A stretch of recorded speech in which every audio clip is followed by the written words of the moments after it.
When it was peak lockdown in 2020, I had a neighbor. I had two neighbors actually in the same house, Mr. and Mrs. Punjabi. This is Mr. Punjabi. Mr. Punjabi figured out that I don't have access to food.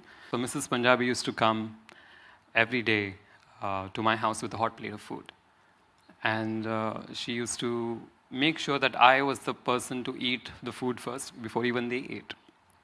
And I had just no clue how to give back to Mr. Punjabi and Mrs. Punjabi. And I used to lose my mind over it. I used to be like, what can I do? But then I figured out I had something that they could both use, and that was time. I gave Mr. Punjabi and Mrs. Punjabi a lot of time. I started having meals at their house. I opened up my life to them, and they opened up my life to me, and I could see the change that it was making in their life. Because what was in abundance with me, which was companionship and friendship and such, they didn't have any of it. And the time that I was giving them, which was secondary to me, was much, much needed for them. And then I realized that there is many, many Mr. Punjabis out there. And so I thought that I think at least 10 other Mr. Punjabis should get this. And so I said, let me find 10 other people who feel like I do about this generation and do a small beta test. And so we did. And the 10 of us set out and we decided we're going to be young companions to seniors who live by themselves all alone. And it became a huge success. I was right. As long as the young person is empathetic, and he has an affection towards the seniors, he can be an auxiliary grandkid of sorts almost to all the young people. And so we launched it under the title Goodfellows.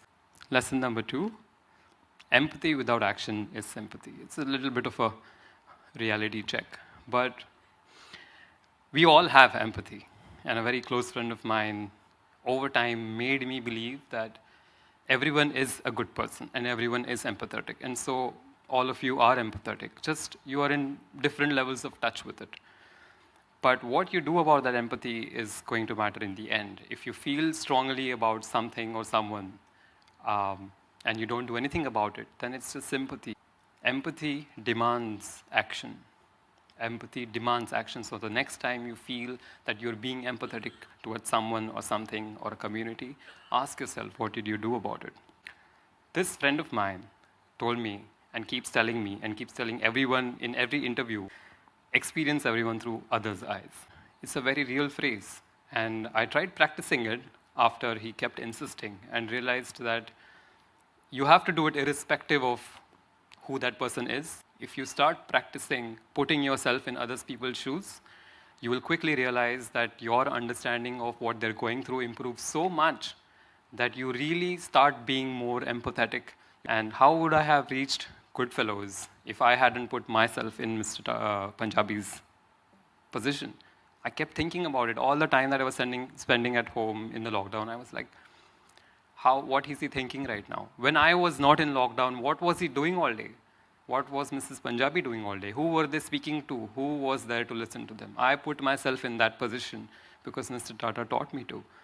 And I realized that just opened doors for me on how I can solve it. It's 2023. We need people who save communities. We need people who recognize those who are in distress. And we need you guys to stand up for them. There is nobody else coming to help. It's all you. It's the young generation. They're calling us the young country. It's all in your hands. Start being the main character. We need some main character energy.